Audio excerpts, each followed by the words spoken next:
Très bien. Alors, pour la géométrie d'aujourd'hui, on doit commencer par tracer le cercle C qui fait 4 cm de rayon. Le centre de mon cercle s'appelle O. Je prends donc mon compas. Je pique au 0 et je prends une ouverture de 4 cm.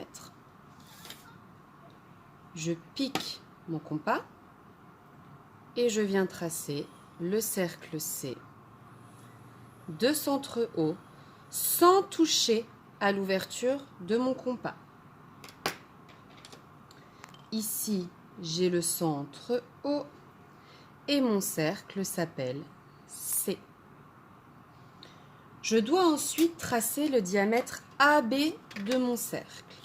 Et bien pour ce faire, je viens placer ma règle de telle manière qu'elle passe par le centre O et je viens tracer le diamètre en reliant l'un côté à l'autre côté du cercle.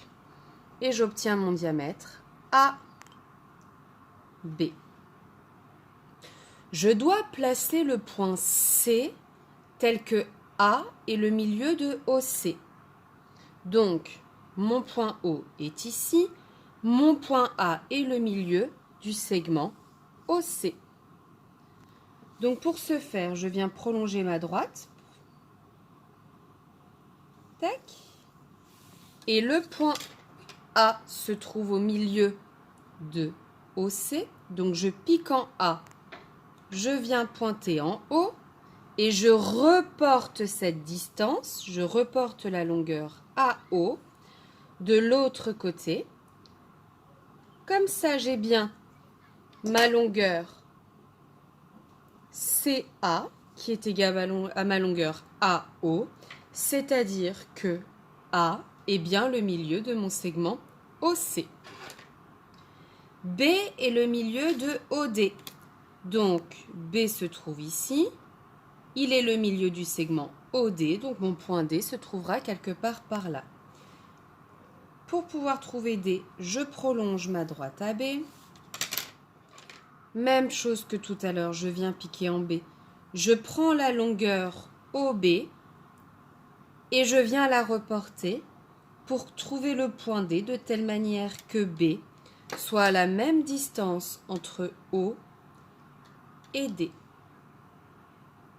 Je peux revérifier avec mon compas. Je vois que DB a exactement la même longueur que OB. Ça veut bien dire que B est à la moitié de la longueur de OD. B est le milieu de OD. Je dois maintenant tracer la droite EF qui est perpendiculaire à AB. Ma droite AB, c'est celle-ci. Et qui passe par O. Je viens donc prendre mon équerre. Je pose un côté de l'angle droit le long de ma droite AB. Et je viens placer le deuxième côté de l'angle droit de telle manière à ce qu'il passe par O. Et l'équerre me permet de tracer l'allure de ma droite EF perpendiculaire que je viens prolonger proprement avec la règle.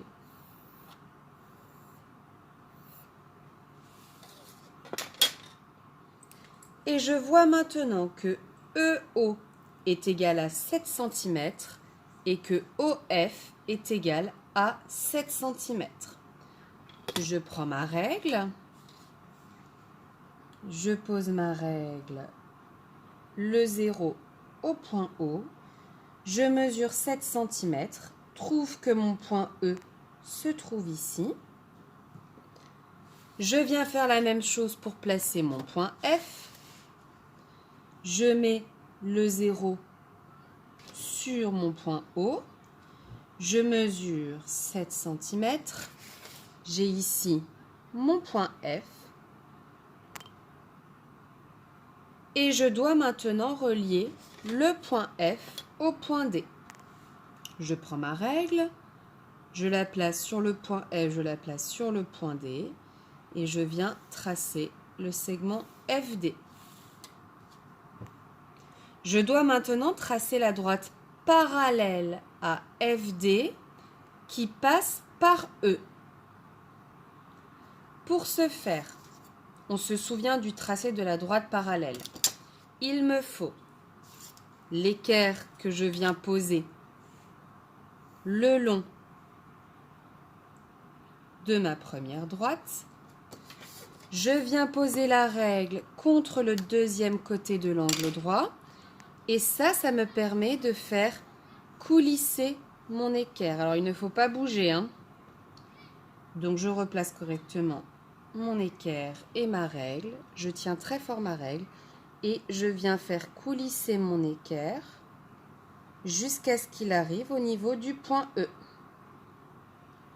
Et en arrivant au point E, je viens tracer ma droite.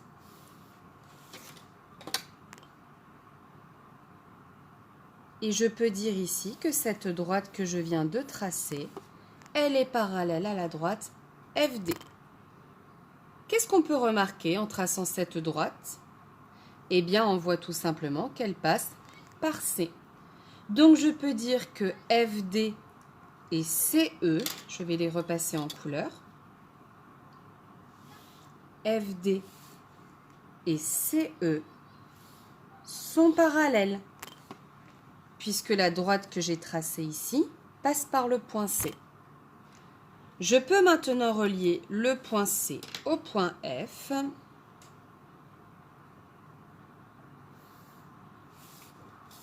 Et je dois tracer la droite parallèle à FC qui passe par le point E. Je prends donc mon équerre que je viens poser le long de FC. Ma règle vient se poser contre le deuxième côté de l'angle droit de mon équerre. Et je viens glisser mon équerre le long de ma règle jusqu'à ce que j'arrive au point E. Stop, je m'arrête. Je trace la droite parallèle à FC qui passe par E. Qu'est-ce que je peux observer? Eh bien, je me rends compte qu'elle passe par le point D, cette droite que je viens de tracer. Donc, ma droite CF est parallèle à ma droite ED. Et pour finir, je vous demande quelle est la nature du quadrilatère CEDF.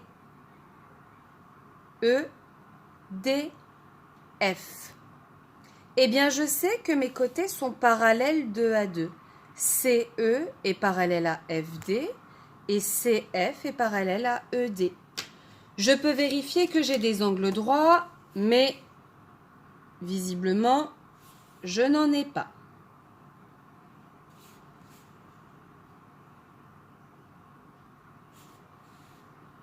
Donc, je n'ai pas d'angle droit. Les côtés sont parallèles 2 à 2.